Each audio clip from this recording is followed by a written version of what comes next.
Hello friends, আজকে আমি লাউ শাক রান্না করতেছি চিংড়ি মাছ দিয়ে। প্রথমে তেল দিয়েছি আর তেলের ভিতরে আমি এই চিংড়ি মাছগুলোকে এভাবে লাল লাল করে ভেজে নেব। এরপর দেব এই যে সামান্য রসুন পেঁয়াজ বাটা, একটু আদা বাটা আর জিরে দেওয়া দরকার হয় না যেহেতু শাক।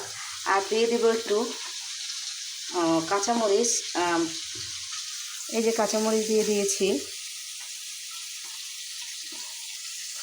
কাঁচামরিচ দিয়ে দিয়েছি আর মশলাও দিয়ে দিয়েছি। এই যে মশলা দিয়ে দিয়েছি, এই যে মশলা দিয়ে দিয়েছি।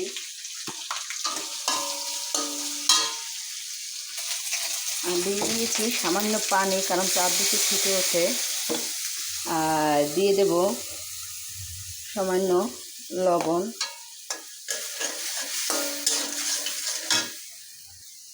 এখন আমি দিয়ে দেব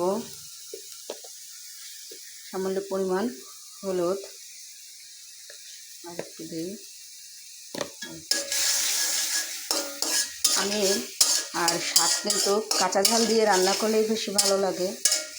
এখন আমি এটাকে কষিয়ে নেব। আর এপাশে আমি এই যে আলু দেব, আর এই শাক ধুয়ে রেখেছি নতুন আলু তো খেতে খুবই ভালো লাগে, তাই না? আর এই আলু দেব। হ্যালো এভরিওয়ান, এই যে মশলাটা প্রায় কষানো হয়ে গেছে।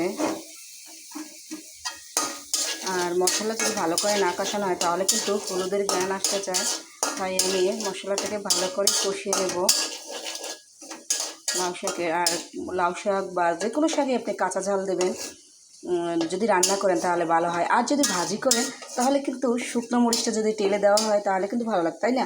আর আমি তো রান্না করবো, এই জন্য আমি দিছি যে কাঁচামরিচ 2 ফালি করে দিয়েছি। আর মরিচটা তো অনেক বড়, এই জন্য 4 ফালি করেছি।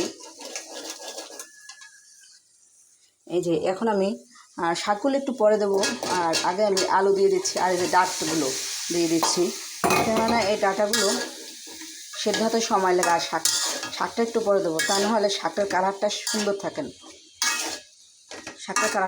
থাকে না, এই জন্য আমি আগে এই ডাঁটাগুলো দিয়েছি। এরপরে ডাঁটাগুলো যখন সেদ্ধ হবে তখন আমি দিয়ে দেব লাউ শাক। আর এখন একটু আমি ঢেকে দিচ্ছি।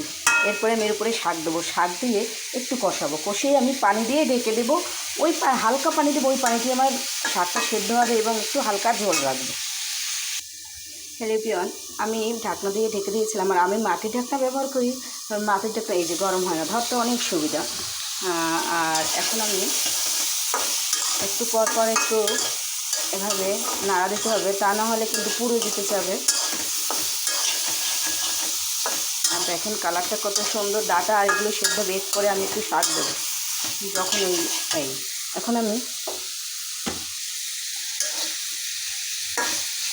এখন আমি দিয়ে দিচ্ছি শাক। দেখেন, কেননা শাকটা বেশি সেদ্ধ হলে কিন্তু কালারটা নষ্ট হয়ে যাবে। একটু জালটা কমিয়ে দিয়েছি, কারণ চারদিক থেকে পড়ে যায়।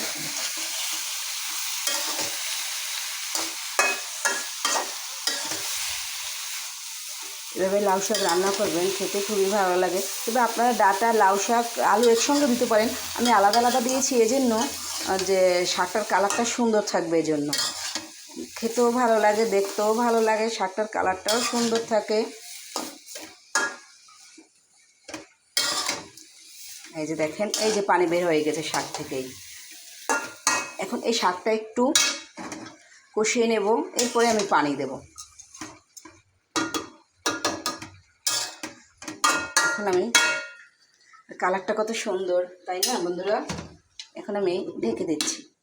এভাবে আপনারা লাউ শাক রান্না করবেন, তাহলে খুব ভালো লাগবে। হ্যালো এভরিওয়ান, এখন এই যে দেখাচ্ছি আমার শাকটা সুন্দর। এই যে কত ঝোল বের হয়ে গেছে, এই যে ঝোল, আমি কিন্তু কোনো ঝোল দেইনি।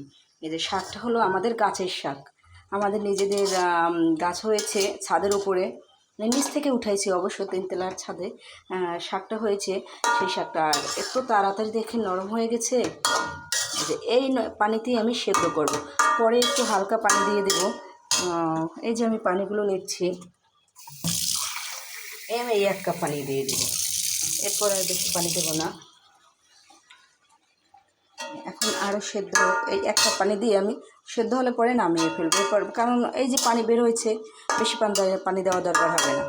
এভাবেই আপনারা লাউ শাকটা রান্না করবেন।